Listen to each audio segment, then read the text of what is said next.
جو بھی عمل کریں آپ، تقویٰ جو ہے یہ بنیاد ہے۔ تقویٰ کا مطلب ہے اللہ کا خوف، اللہ کا خوف، یا جو بھی عمل کرتا ہو وہ صرف اللہ کے لیے کرتا ہو، یہ تقویٰ ہے۔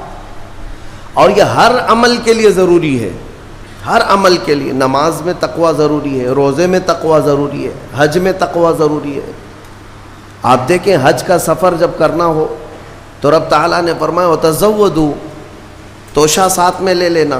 سفر پر جا رہے ہو حج کے لیے، ساز و سامان توشہ ساتھ میں لے لینا، لیکن ساتھ میں ہی کون سا توشہ اچھا ہے؟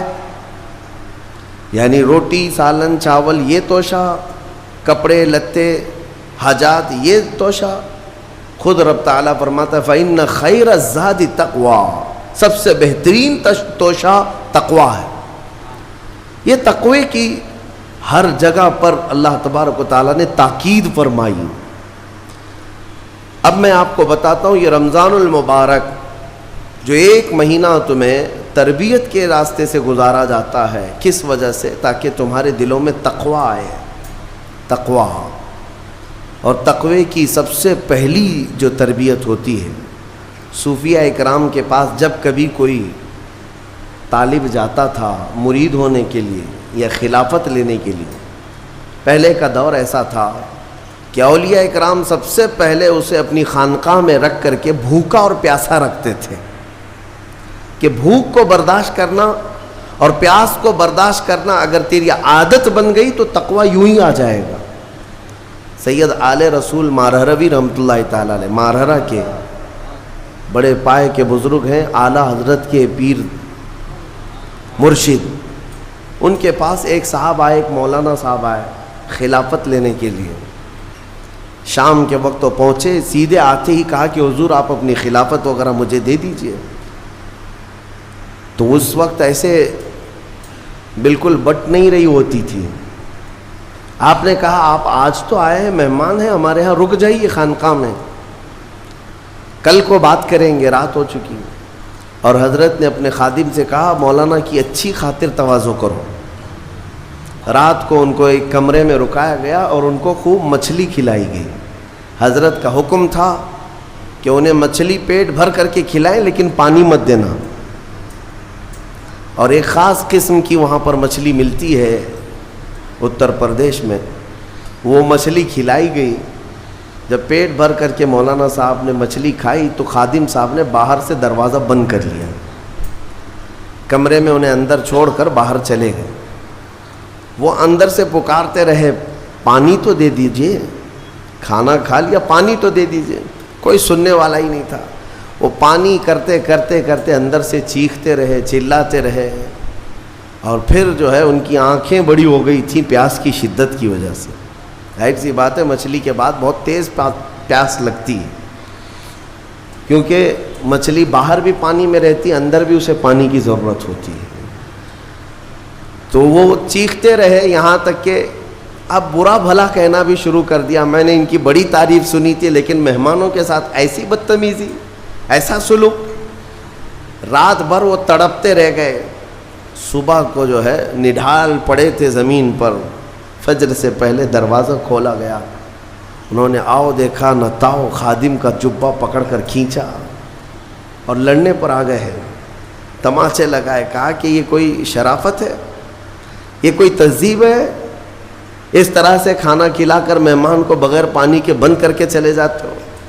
تو حضرت اس وقت آ گئے، حضور آل رسول رحمۃ اللہ تعالیٰ علیہ قریب آئے، پوچھا کیا بات ہے؟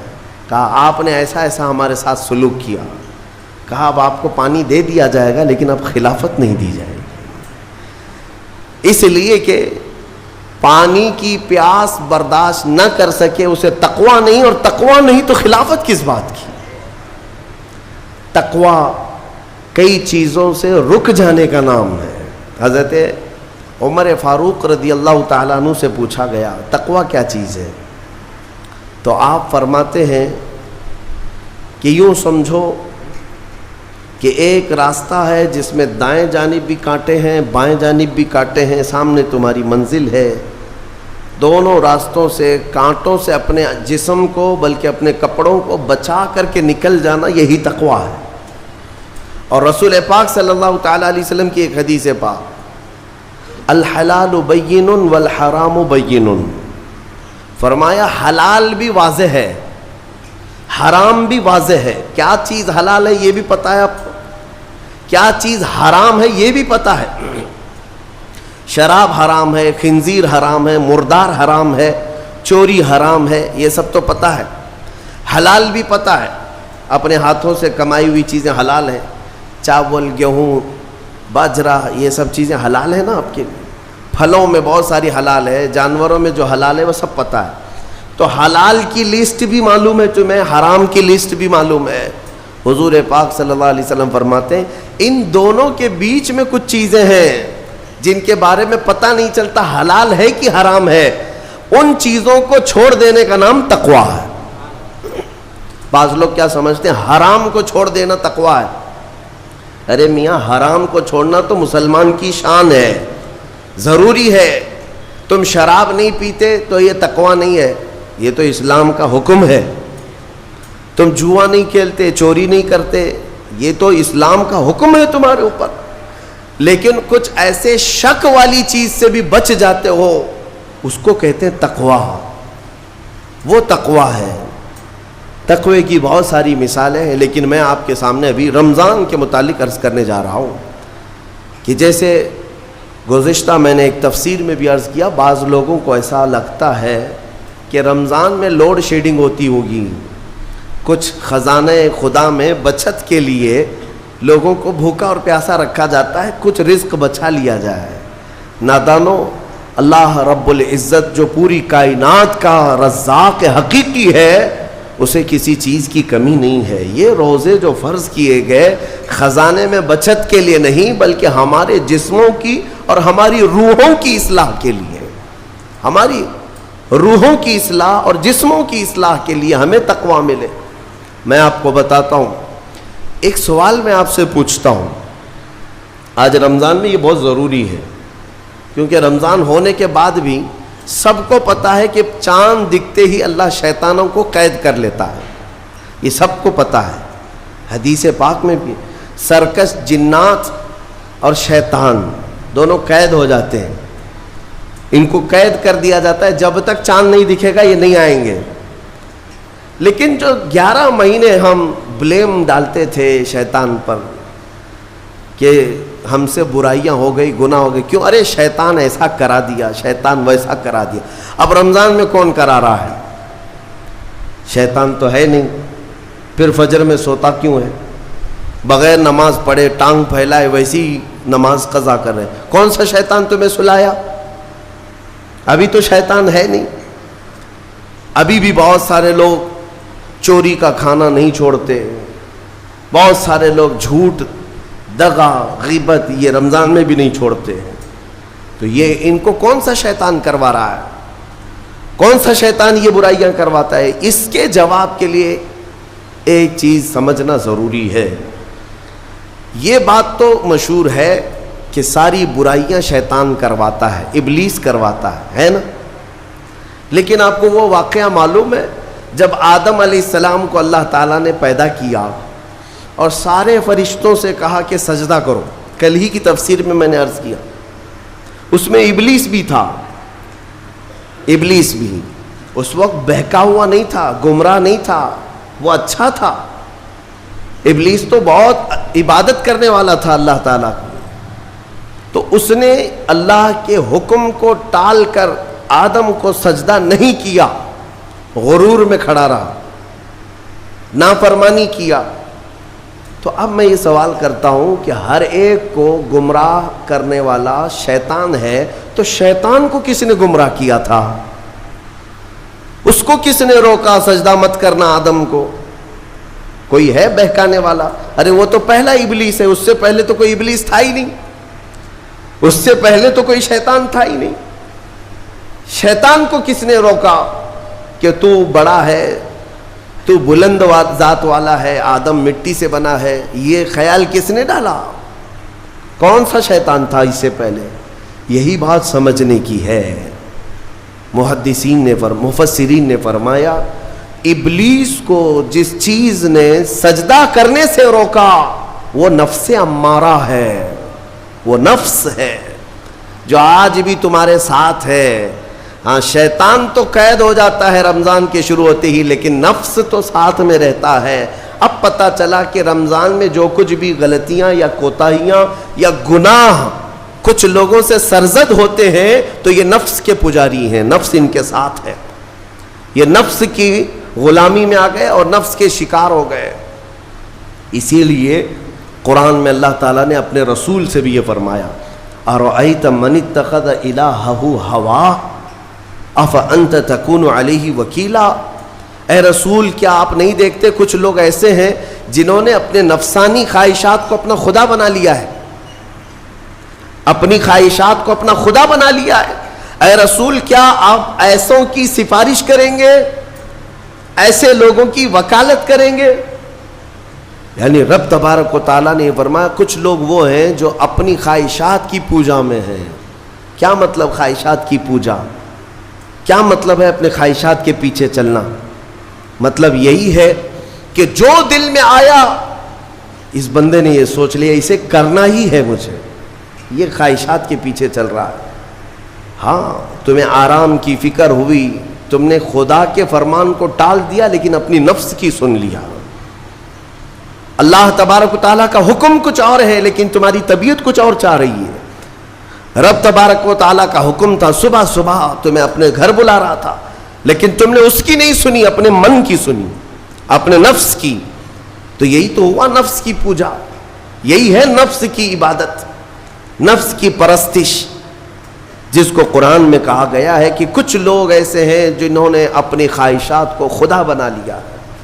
یہ نفس امارہ جس کے بھی اوپر حاوی ہو جاتا ہے، اچھے اچھوں کو یہ ان کا تقوی بھسم کر دیتا ہے، ایمان سے بھی دور کر جاتا ہے. اس لیے میرے عزیزو میں جو عرض کرنے جا رہا ہوں وہ یہ ہے کہ ہمارے لیے زندگی میں سب سے بڑا چیلنج اپنے نفس امارہ سے لڑنا. آپ کو پتہ ہے رسول پاک صلی اللہ تعالیٰ علیہ وسلم ایک جہاد سے جب واپس مدینے تشریف لا رہے تھے، وہ جہاد بہت سخت تھا، صحابہ زخمی تھے، بہت گھماسان کی لڑائی ہوئی تھی، لیکن جب واپس مدینے آ رہے تھے تو میرے آقا نے ایک جملہ فرمایا تھا، رجعنا من الجہاد الاصغر الى الجہاد الاکبر. اے میرے صحابہ ہم چھوٹے جہاد سے بڑے جہاد کی طرف جا رہے ہیں. صحابہ نے پوچھا اس سے بڑا جہاد اب کون سا ہے یا رسول اللہ؟ میرے آقا صلی اللہ علیہ وسلم فرماتے ہیں اے میرے صحابہ اپنے نفس سے لڑنا اب یہ بڑا جہاد ہے، نفس سے لڑنا بڑا جہاد ہے. میرے عزیزو یہ خواہشات کو ہی ختم کرنا ہو، اس نفس کو اگر کنٹرول میں لانا ہو تو کیا کرو گے؟ نفس امارہ سب کے پاس ہے. قرآن میں مولا فرماتا ہے وَمَا أُبَرِّئُ نَفْسِي إِنَّ النَّفْسَ لَأَمَّارَةٌ بِالسُّوءِ إِلَّا مَا رَحِمَ رَبِّي. کوئی اپنے نفس سے بچ نہیں پائے گا سوائے وہ شخص جس پر میرا رب رحم فرمائے. اللہ کا رحم جس پر ہو گیا وہ اپنے نفس سے بچ جائے گا. میں آپ کو ایک دعا بتاتا ہوں، حضور پاک صلی اللہ علیہ وسلم اگر دعا کرتے تھے تو اس سے آپ کو اندازہ ہو جائے گا کہ یہ کتنی امپورٹنٹ چیز میں آپ کے سامنے کہہ جا رہا ہوں. کون سی؟ حضور جب دعا کرتے تھے تو یوں کہتے تھے اللہ کی بارگاہ میں، اللہم لا تکلنی الی نفسی طرفۃ عین. اے اللہ تو مجھے میرے نفس کے حوالے ایک منٹ کے لیے بھی مت دینا، تو اپنی حفاظت میں رکھ. حضور جب یہ دعا کرتے تھے کہ مجھے میرے نفس کے حوالے ایک منٹ کے لیے، طرفۃ عین کہتے ہیں پلک جھپکنے کے برابر، اتنے ٹائم کے لیے بھی اے اللہ تو مجھے میرے نفس کے حوالے مت کرنا، تو اپنی حفاظت میں رکھ. سید الانبیاء جب یہ دعا کرتے ہیں تو اندازہ کرو اے مومنو نفس کی تباہ کاریاں کیا کیا ہیں. یہ کتنوں کو ہلاک کر دیتا ہے، کتنوں کا عمل ضائع کرتا ہے، کتنوں کا ایمان ختم کرتا ہے. اب میں جو بات کہہ رہا ہوں وہ یہ توجہ سے سنو، یہ نفس امارہ جس نے شیطان کو بھی گمراہ کیا، شیطان کو بھی بہکا دیا، یہ نفس آدم کو سجدہ نہ کرنے کا جو غرور پیدا کیا یہی نفس امارہ تھا. اس نفس امارہ کو اگر کوئی کنٹرول کرا سکتا ہے تو وہ ماہ رمضان المبارک. بس یہی ہے رمضان کی فضیلت. رمضان المبارک اس لیے تمہیں دیا گیا کہ بڑی بڑی طاقتیں تمہارے نفس کو قابو میں نہیں کر پائیں گی، لیکن رمضان کے روزے تمہیں کنٹرول میں لے آئیں گے، کنٹرول میں لائیں گے۔ اب سمجھ میں آیا کہ روزے کیوں رکھائے جا رہے ہیں؟ ارے گرمیوں کی شدت ہے، ادھر حلق سوکھا جا رہا ہے، پیٹ پیٹ سے لگ جاتا ہے۔ ان لوگوں کو پوچھو روزہ کیسا ہوتا ہے جو مزدوری کرتے ہیں، ان لوگوں سے پوچھو جو دن بھر کام کاج کرتے ہیں۔ میرے عزیزوں، روزے رکھنے کے بعد کیا رب تبارک و تعالیٰ کسی کو اس کی طاقت سے زیادہ تکلیف دینا چاہتا ہے؟ نہیں میرے عزیزوں، وہ رحمان ہے۔ اس نے جب تمہیں ماں کے پیٹ میں 9 مہینے رزق دیا تو کیا کائنات میں نہیں دے گا؟ تمہیں ماں کے پیٹ میں بھی رزق دیتا رہا۔ تم جب دنیا میں آئے، تمہارے ماں کے سینے میں خون سے دودھ کس نے بنایا؟ تمہارے رزق کا انتظام کرنے والا وہ خدا اگر تمہیں حکم دیتا ہے کہ صبح سے لے کر شام تک بھوکے رہو تو یہ اس کا ظلم نہیں بلکہ یہ عین کرم ہے، اللہ تبارک و تعالیٰ کا رحم ہے تم پر کہ وہ مولا ہماری اصلاح چاہتا ہے کہ ہمارے اندر تقوی آ جائے، جسم میں بھی اور روح میں بھی۔ اب ایک اور بات میں آپ کو بتا دوں، میں نے ایک بات پڑھی تھی نفس کے متعلق، یہ نفس امارہ، اسی لیے امام غزالی رحمۃ اللہ تعالیٰ علیہ نے فرمایا اللہ کی جو مخلوق ہے وہ 3 طرح کی ہے، ایک فرشتے، دوسرے انسان، تیسرے جانور۔ یہ 3 الگ الگ قسم کی مخلوق ہیں، کیونکہ اللہ تعالیٰ نے تینوں کو جو چیزیں دی ہیں ان میں فرق ہے۔ فرشتوں کو اللہ نے عقل دیا ہے، نفس نہیں ہے۔ نفس، شہوت، برائی کرنے کی خواہش فرشتوں کے اندر ہے ہی نہیں، وہ سوچ بھی نہیں سکتے برائی کرنے کا۔ فرشتوں کو اللہ نے عقل دیا ہے، اور عقل عزت والی چیز ہے۔ اور جانوروں کو اللہ نے نفس دیا ہے، عقل نہیں، عقل والے نہیں ہیں جانور، عقل والے نہیں، لیکن نفس ہے، شہوت ہے، شہوت بھی ہے، نفس بھی۔ لیکن انسان ایک ایسی مخلوق ہے جسے اللہ نے عقل بھی دیا ہے، نفس بھی دیا ہے۔ مطلب یہ ہے کہ تمہیں اللہ نے ایک چیز فرشتوں والی دی ہے، ایک چیز جانوروں والی بھی دی ہے، دونوں تمہارے اندر ہے، عقل بھی ہے، نفس بھی ہے۔ لیکن امام غزالی فرماتے ہیں توجہ، جو بندہ نفس ہونے کے باوجود گناہوں سے اپنے آپ کو بچا لیا وہ بندہ فرشتوں سے بھی افضل ہے۔ کیوں؟ فرشتے اس لیے بچے ہوئے ہیں کہ ان کے پاس نفس ہے ہی نہیں، اور تم بچ رہے ہو تو کمال کی بات ہے، نفس ہوتے ہوئے بھی گناہ سے بچ گیا تو اس انسان کا مقام فرشتوں سے بھی اعلیٰ ہے۔ لیکن ساتھ ہی امام غزالی یہ بھی فرماتے ہیں عقل ہونے کے باوجود اگر گناہوں سے نہیں بچتا تو پھر وہ جانوروں سے زیادہ ذلیل ہے، کتے اور خنزیر سے بھی گیا گزرا ہے، کیونکہ جانور تو بیچارہ معذور ہے، اسے عقل نہیں ہے، نفس ہے۔ تمہارے پاس عقل ہے اس کے باوجود حرام کاریاں کر رہے ہو تو جانوروں سے زیادہ گر گئے۔ فیصلہ تمہارے ہاتھ میں ہے کہ تم کون سی زندگی گزارنا چاہتے ہو، کون سی، کہ تم نفس کے پجاری بن جاؤ یا عقل کا صحیح استعمال کر کے فرشتوں والی صفات پر عمل کرو۔ عزیزان گرامی وقار، نفس اور عقل یہ جو 2 چیزیں ہیں ان کو میں آپ کے سامنے تھوڑا سا کھول کر کے عرض کرتا ہوں۔ عقل جو ہے عزت والی چیز ہے، جسے بھی دی گئی ہے وہ عزت والا ہے۔ کیوں عزت والی ہے یہ عقل؟ پوری دنیا میں عقل کا ہی تو کمال ہے، جس کے پاس عقل ہے وہ بادشاہ ہے، جس کے پاس عقل ہے وہ لوگوں کو ہانکتا ہے، پوری دنیا کو ادھر سے ادھر کر سکتا ہے۔ عقل اور نفس جو ہے، نفس برائیوں کی طرف بلانے والا، عیاشی کی دعوت دینے والا، موج مستی کرانے والا اور اپنے آپ کو تباہ کروانے والا۔ اچھے بھلے نوجوان، 25 سال کی کڑیل جوانی ہے، کون ہے جو انہیں نشے کے اڈے پر لے جاتا ہے؟ کون ہے جو ان کو تباہ و برباد کرتا ہے؟ نوجوان کو اچھی طرح سے معلوم ہے کہ میں کوکین، افیون، ہیروئن لوں گا تو میرے جسم کے ساتھ کیا ہوگا، اسے معلوم ہے، لیکن اس کے باوجود عیاشی کروانا یہ نفس کی عادت ہے۔ کسی کے اوپر نفس غالب آتا ہے، کسی کے اوپر عقل غالب آتی ہے۔ عقل جس کے اوپر غالب آ گئی وہ اچھا آدمی ہے، نفس جس کے اوپر غالب آ گیا وہ شیطان کا پجاری ہو گیا، نفس کی سننے والا۔ اب یہ دونوں جو چیزیں ہیں میں بتاتا ہوں آپ کو، روایت میں ملتا ہے کہ جب اللہ نے عقل کو بھی پیدا کیا اور نفس کو بھی پیدا کیا تو اپنے سامنے حاضر کیا، عقل سے پوچھا کہ اے عقل بتا میں کون ہوں اور تو کون ہے؟ عقل نے کہا یا ربی انا عبدک وانت ربی، اے اللہ میں تیرا بندہ ہوں اور تو میرا رب ہے۔ عقل نے کیا کہا؟ میں تیرا بندہ ہوں اور تو میرا رب ہے۔ اللہ نے عزت سے نوازا، اقرار کیا نا بندہ ہونے کا، عقل نے اقرار کیا۔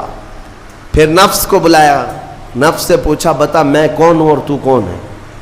نفس نے کہا انت انت انا انا، تو ہے میں ہوں۔ یہ غرور تھا نفس کے اندر، یہ گھمنڈ تھا نفس کے اندر کہ میں ہوں۔ نفس جس کے اندر غالب آتا ہے وہ آج بھی یہی کرتا ہے، میں ہوں، کسی کے سامنے کیا جھکنا ہے۔ تو حکم ہوا کہ اس نفس کو 100 سال جلایا جائے، 100 سال جلایا گیا، اس کو عذاب دیا گیا نفس کو۔ 100 سال بھگتنے کے بعد، آگ کی تپش بھگتنے کے بعد اسے پھر لایا گیا نفس کو۔ اللہ تعالیٰ نے پوچھا اے نفس بتا میں کون ہوں اور تو کون ہے؟ نفس نے کہا انت انت انا انا، تو ہے میں ہوں۔ غرور نہیں ٹوٹا، گھمنڈ نہیں ٹوٹا۔ حکم ہوا اللہ کی طرف سے فرشتوں کو، اس نفس کو اب 100 سال تک بھوکا اور پیاسا رکھا جائے، کوئی چیز نہ دی جائے۔ اسے سخت سزا دی گئی، بھوک اور پیاس کی نفس کو کوئی چیز نہیں دی گئی۔ 100 سال کے بعد پھر اس کو حاضر کیا گیا، پوچھا گیا بتا کون ہوں میں؟ نفس نے کہا اے اللہ تو میرا خدا ہے، میں تیرا بندہ ہوں۔ فرمایا بزرگوں نے کہ نفس کو اگر کوئی جھکا سکتا ہے تو وہ بھوک ہے، اسی لیے مولا نے رمضان کے روزے تم پر فرض فرمائے۔ نفس کو جھکا سکتے ہو، نفس کو کنٹرول میں لا سکتے ہو تو بھوک کے ذریعے سے۔ ہاں یہ بھوک اور پیاس یوں ہی نہیں دی گئی ہے۔ دنیا اگر سمجھتی ہو کہ مسلمانوں کو یہ بھوکا اور پیاسا رکھوایا جا رہا ہے تو انہیں کیا خبر ہے کہ روح کسے کہتے ہیں، نفس کسے کہتے ہیں؟ جو آلریڈی غلاظت میں پڑے ہوئے انہیں کیا سمجھ ہے؟ لیکن الحمدللہ ہمارا تصور ہے آخرت کا، ہمارے ہاں تصور ہے جنت کا، ہمارے ہاں تصور ہے جہنم کا، اللہ کی بارگاہ میں حساب کا۔ اس لیے ضروری یہ بن پڑتا ہے کہ ہم اپنی دنیا میں ہی اصلاح کریں۔ میرے عزیزوں، اس نفس کی جو تباہ کاریاں ہیں اس سے بچنا ہر نوجوان کے لیے ضروری ہے۔ تم روزوں کو ہلکے میں مت لو۔ اس سے پہلے بھی میں کہا کرتا تھا، آج پھر سے میں ریپیٹ آپ کے سامنے کہتا ہوں، مسلمان کے لیے روزے جو فرض کیے گئے آپشنلی نہیں ہے میرے عزیز، یہ آپشنلی نہیں ہے، اختیاری نہیں ہے، جسے چاہے وہ رکھے جسے چاہے وہ چھوڑے۔ ہاں ہمارے یہاں معاشرہ ایسے ہی ہے نا، ہاں صبح اٹھ کر کے لوگ پوچھتے رہتے ہیں روزہ ہے، روزہ ہے؟ کیوں پوچھ رہے ہو روزہ ہے؟ مسلمان ہے تو روزہ فرض ہے، روزہ فرض ہے۔ اگر میں آپ کو پوچھوں اچھا لگے گا؟ انسان ہو اچھا لگے گا، سامنے دکھ تو رہا ہے انسان ہے، پھر کیا پوچھنا ہے؟ مسلمان کے لیے روزہ ایسا ضروری ہے جیسے اس کے لیے انسان ہونا ضروری ہے۔ وہ روزے چھوڑتا کیوں؟ ہاں چند ہی چیزیں ہیں جہاں تخفیف دی گئی ہے شریعت میں، وہ سفر ہے یا مرض ہے، ایسا مرض کہ جس سے وہ نہیں برداشت کر پاتا، اس میں اللہ تعالیٰ نے اسے چھوٹ دی ہے، رخصت دی ہے۔ یا حاملہ عورت ہے، یا دودھ پلانے والی عورت ہے، یا پھر اب بہت سارے لوگ ایسے ہیں جو ہٹے کٹے ہیں، تندرست ہیں، توانا ہیں، روزے چھوڑے ہوئے ہیں۔ میرے عزیز، سب ہونے کے بعد اگر روزہ چھوڑنے کی کسی کو رخصت ہے نا تو وہ صرف ان عورتوں کو جن کی ماہواری آتی ہے مہینے میں یا بچے کے بعد، حیض و نفاس والی عورتوں کے لیے روزہ نہیں ہے۔ تو میں ان لوگوں سے پوچھتا ہوں کیا تمہاری بھی ایسی کیفیت ہے جو تم روزہ چھوڑے گھوم رہے ہو؟ ناپاک ہو؟ ناپاکی آئی ہے؟ نہیں ہے تو پھر کیوں روزہ چھوڑتے ہو؟ ایک روزے کو چھوڑنے کی سزا حدیث میں بتائی گئی 900 سال دوزخ میں رکھا جائے گا. 900 سال. اب کیلکولیٹ کرو، اگر تمہاری زندگی کے روزے قضا ہیں تو کتنے 100 سال جائیں گے. اسی لیے میرے عزیزو، جب تک طاقت ہے روزے فی الحال کے رکھو ہی رکھو. اگر پیچھے کے چھوٹے ہیں تو اسے بھی پہلے کمپلیٹ کر لو، ورنہ قیامت کے دن کی سزائیں نہیں برداشت کر پاؤ گے، بھگت نہیں پاؤ گے. یہ ہم جو بار بار کہتے ہیں آپ کے روزہ رکھنے سے میرا کیا ہے، ہم تنبیہ صرف اس لیے کرتے ہیں کہ قیامت کے دن اللہ تعالیٰ کے عذاب میں گرفتار نہ ہو جاؤ، عذاب میں گرفتار نہ ہو جاؤ.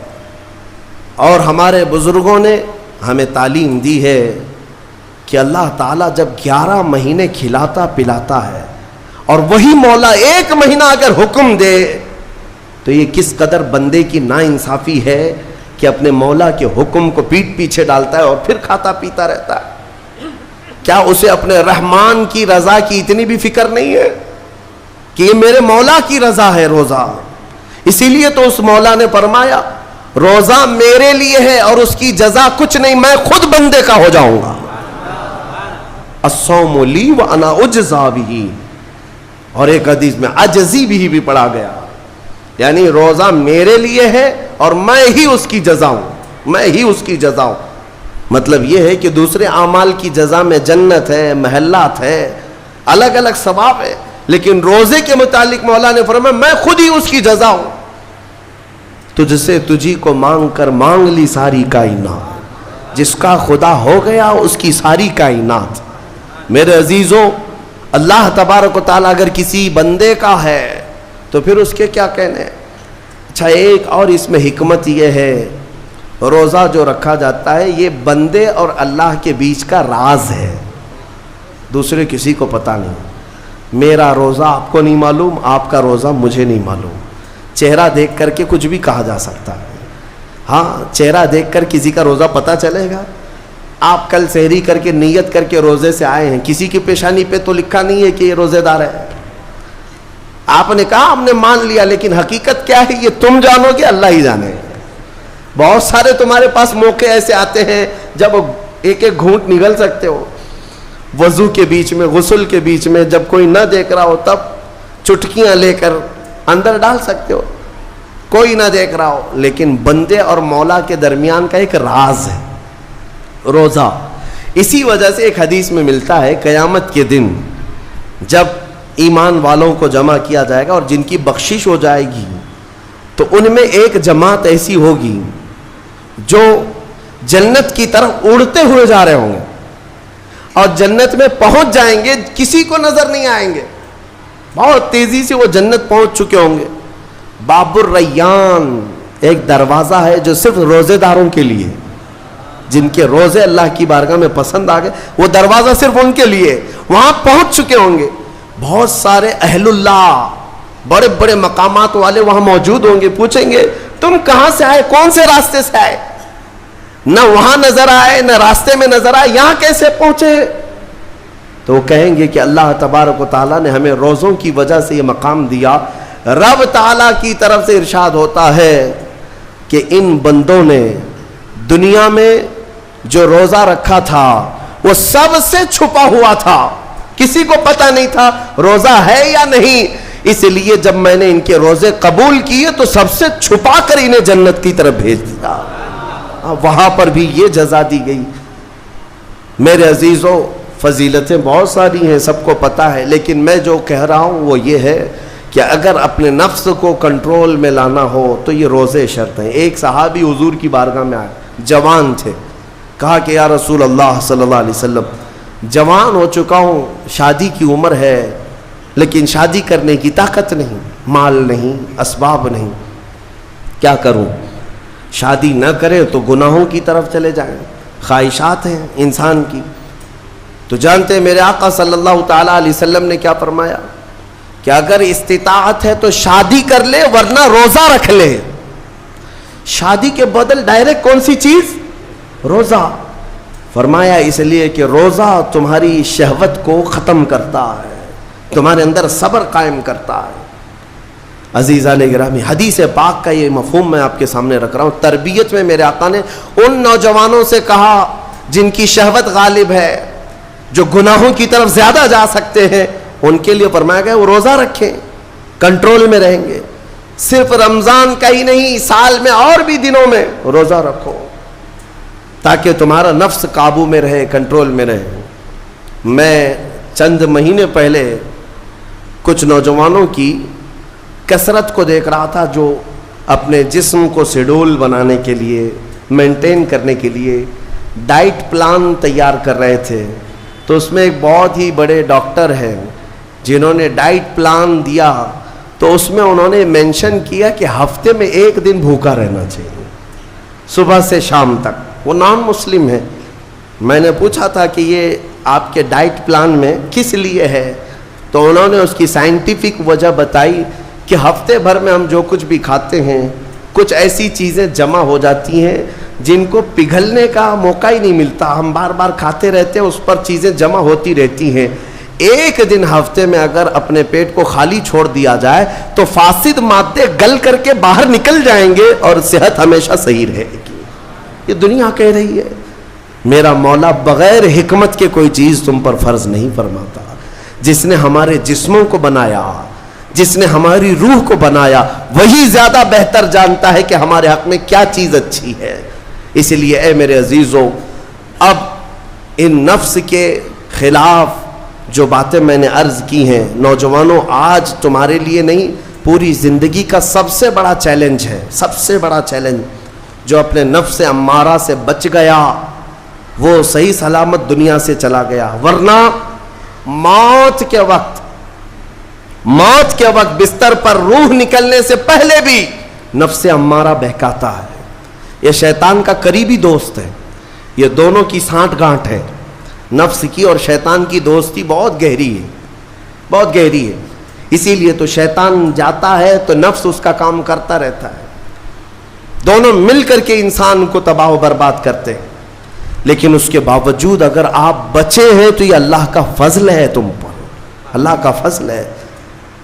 میں بنی اسرائیل کے ایک شخص کے متعلق پڑھا تھا، بڑا عبادت گزار شخص تھا۔ وہ اپنے صومعہ کہتے ہیں جس میں عبادت کرتے ہیں، بنی اسرائیل کا وہ عبادت گزار شخص قریب 80 سال تک عبادت کیا اور باہر نہیں نکلا۔ شہر میں سب سے زیادہ مقبول، ہر ایک اس کے پاس دعائیں کرانے کے لیے آتے تھے۔ اتفاق سے اس گاؤں میں ایک گھر کے 4 بھائی تھے، وہ تجارت پر جا رہے تھے، ان کی تنہا بہن تھی گھر پر۔ چاروں نے سوچا ہم تجارت پر جا رہے ہیں، اپنی بہن کہاں چھوڑیں؟ تو چاروں نے کئی لوگوں سے مشورہ کیا اور بزرگوں سے بات چیت ہوئی تو کہا کہ وہ عابد جو شب زندہ دار ہیں، رات بھر عبادت کرتے ہیں، ان کی نگرانی میں چھوڑ کر، ان کی کفالت میں چھوڑ کر چلے جاتے۔ وہ چاروں آئے اور اپنی تجارت کا سفر بتایا اور کہا کہ ہماری بہن گھر پہ رہے گی، بس آپ دیکھ بھال کریں، اور وہ تجارت پر چلے گئے۔ یہ بہت ہی عبادت گزار شخص ہے بنی اسرائیل کا، بہت عبادت گزار۔ چند دن گزرے تھے کہ نفس نے یہ باتیں باہر لانی شروع کی کہ پتہ نہیں وہ خاتون اندر اکیلی کیا کرتی ہوگی، بھائی بھی نہیں، ماں باپ بھی نہیں۔ پھر شیطان آیا، کہا ارے کچھ تو خیال کرو، تمہارے پاس امانت دے کر گئے ہیں اس کے بھائی، تم اس سے خیر خیریت بھی نہیں پوچھتے۔ آپ نہ جانا اس کے پاس، محض آپ اپنی چوکھٹ سے تو اسے آواز دے کر کے پوچھ لیں کیا چل رہا ہے اس کے گھر میں۔ تو اس عابد نے اپنے صومعہ کی چوکھٹ پر آ کر اس خاتون کو آواز دی۔ وہ خاتون اپنے گھر کے باہر آئی، چوکھٹ پر وہ کھڑی رہی، پوچھا کیسی چل رہی ہے، خیریت ہے، طبیعت اچھی ہے، بات چیت ہوئی، اس کے بعد چلے گئے۔ یہ پہلی بات چیت تھی جس کے بعد اس عابد کے دل میں بات کرنے کا جذبہ اور بڑھ گیا، خواہش اور بڑھ گئی۔ عورت سے بات کرنے کو آج نوجوان یہ سمجھتے ہیں یہ تو فرینڈلی ہے، ہم تو ایسی دوستی میں کر رہے ہیں، تمہیں پتہ ہے یہ بہانے ہیں دوستی اور فرینڈ شپ کے، یہ سب نفس امارہ کی تباہیاں ہیں جو تمہارے دل میں بار بار شہوت پیدا کرتا ہے۔ اب اس 80 سالہ عبادت گزار شخص کا حال یہ تھا، دوسرے دن صبح پھر سے باہر چوکھٹ پہ آیا، اس خاتون کو بلایا بات چیت کے لیے، وہ پھر بات چیت کرنے لگی، ادھر سے بھی بات ادھر سے بھی بات. چند دن گزرے کہ اب گھنٹوں بات ہونے لگی، خیر خیریت چھوڑو، گھنٹوں بات ہونے لگی. عبادت میں بھی فرق پڑ گیا. ایک خاتون کی طرف، ایک عورت کی طرف دل کا میلان بڑھتا چلا گیا. یہ نفس ہے، نفس ہے. جہاں پیٹرول ہو اور پھر آگ ہو، ایسا نہیں ہو سکتا کہ دونوں میں ایک بھی ادھر سے ادھر ہو جائے تو آگ نہیں لگے گی، بھڑکے گی نہیں. میرے عزیزو، اس کے بعد کئی دن ایسے ہونے کے بعد شیطان ایک بزرگ کی شکل میں آ کر اس عابد سے کہا، کیا کھڑے کھڑے بات کرتے ہو، اس کے گھر جاؤ، بیٹھو، تسلی دو اس کو. یہ عابد اپنے سوما سے 80 سال بعد باہر نکلا تھا اور اس خاتون کے گھر گئے. اور کھانا پینا ساتھ ہوتے ہوتے یہ نوبت یہاں آئی کہ زنا کر لیا. 80 سالہ عبادت گزار شخص زنا جیسی نحوست میں مبتلا ہو گیا، منہ کالا کر لیا. اب اس کے بعد اپنے سوما واپس آیا. اس کو تو ایسا لگا کہ میں تو مزے میں ہوں، بھائی بھی نہیں ہے اس کے، کوئی نہیں ہے. لیکن اس عورت کا حمل ٹھہرا، وہ حاملہ ہو گئی. اب اس کو ڈر لگا کہ اس کا حمل ہو گیا، کیا کیا جائے. نفس بھڑکاتا رہا، شیطان بھی ساتھ دیتا رہا. شیطان آیا اور اس نے کہا کہ ایک کام کرو، اس کا گلا گھونٹ کر مار ڈالو ورنہ تمہاری بدنامی ہوگی. یہ عابد اس کے گھر گیا، رات کو اس کے ساتھ تنہائی پا کر کے اس کا گلا گھونٹ دیا اور عورت کو ختم کر دیا. قتل دوسرا گناہ. اور اس کے بعد اسی گھر میں گڑھا کھود کر کے دفن کیا. چوری کو چھپانا پھر سے گناہ.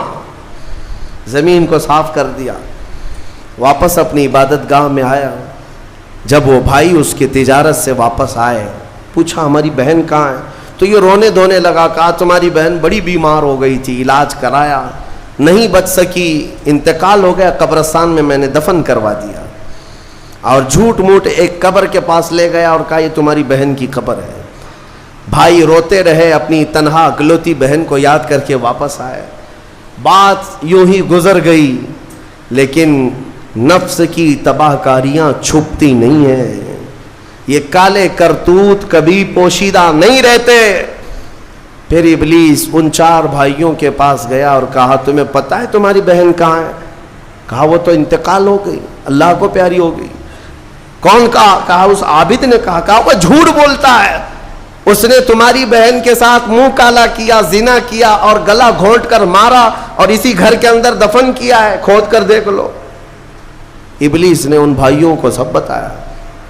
اور جب ان بھائیوں نے زمین کھودی تو لاش سڑی گلی موجود تھی. اللہ اکبر. اب زمین کے پیروں کے نیچے زمین کھسک گئی. کیا اللہ والا ایسا بھی کر سکتا ہے؟ اتنا عبادت گزار. پھر لوگوں کو جمع کیا گیا، سبوں نے دیکھا تو اس کے بعد غصے میں سارے لوگ بفر گئے اور سب کے سب ٹوٹ پڑے اس سوما پر اور اسے کھینچ کر کے باہر لایا گیا اور اس سے پوچھا گیا. اخیر میں مار توڑ کے بعد اس نے اقرار کر لیا کہ ہاں میں نفس کے دھوکے میں آ گیا تھا، مجھ سے یہ گناہ ہو گیا ہے، غلطی ہو گئی ہے. ساری قوم نے مل کر اس کا چہرہ کالا کیا اور اس کو پھانسی پر چڑھایا. جب پھانسی پر لٹکانا تھا دنیا تماشا دیکھ رہی تھی، بچے تالیاں بجا رہے تھے، لوگ پتھر پھینک رہے تھے. لیکن اس وقت بھی سامنے شیطان آیا اور اس کا نفس بھی تھا. یہی نفس امارہ ہے. دونوں نے مل کر کے کہا کہ اے عابد اب بھی تیری حفاظت ہو سکتی ہے، بچ جائے گا تو اس پوری بلا سے تجھے ہم نکال لیں گے. اس نے پوچھا کیسے؟ کہا دیکھ تو جتنی عبادت خدا کی کیا 80 سال، اس خدا نے تجھے کچھ نہیں رکھا، اس حالت تک لے آیا. کاش تو ہماری عبادت کر لیتا، ہمیں خدا مان لیتا تو چٹکی میں تجھے نکال لیتے. نفس کی سن لیا اس عابد نے. کہا صحیح بات ہے، اتنے سالوں تک خدا کی عبادت کرتا رہا پھر بھی پھنسا ہوں، کچھ بھی اچھا نہیں ہو رہا ہے میرے ساتھ. ایک غلطی ہوئی اس کی سزا ہی ہو رہی ہے. نفس صحیح کہہ رہا ہے. اس نے اپنے نفس کی مانی اور شیطان سے کہا تو ہی میرا خدا ہے، تجھ سے میں سجدہ کروں، مجھے اس بلا سے نکال لے. جیسے ہی اس نے یہ کہا شیطان تالیاں مارتا ہوا چلا کہ میرا کام مکمل ہو گیا. ادھر لوگوں نے اسے پھانسی پر چڑھا دیا. ابتدا